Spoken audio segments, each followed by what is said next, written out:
നെയ്യാറ്റിൻകര നഗരസഭ ആരോഗ്യ വിഭാഗം ജീവനക്കാർ നഗരപ്രദേശത്തെ 23ഓളം ഹോട്ടലുകളിലും ബേക്കറി സ്ഥാപനങ്ങളിലും മിന്നൽ പരിശോധന നടത്തി. പരിശോധനയിൽ പഴകിയ ആഹാരപദാർത്ഥങ്ങൾ സൂക്ഷിച്ച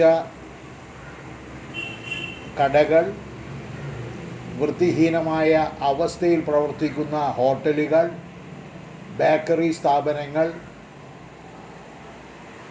എന്നിവയ്ക്ക് നോട്ടീസ് നൽകുകയും മറ്റ് നടപടികൾ സ്വീകരിക്കുകയും ചെയ്തു.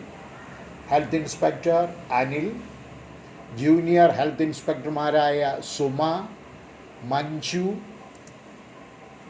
ലക്ഷ്മി, വൃഷ്ണ എന്നിവരുടെ നേതൃത്വത്തിലാണ് നഗരപ്രദേശത്തെ വിവിധ ഹോട്ടലുകളിലും ബേക്കറികളിലും മിന്നൽ പരിശോധന നടത്തിയത്. നോട്ടീസ് നൽകിയ ഹോട്ടലുകളും ബേക്കറികളും നൽകിയ നിർദ്ദേശങ്ങൾ പാലിക്കാത്ത പക്ഷം കർശന നടപടിയുമായി മുന്നോട്ടു പോകുമെന്ന് നഗരസഭാ ചെയർമാൻ പി. കെ. രാജമോഹനൻ അറിയിച്ചു.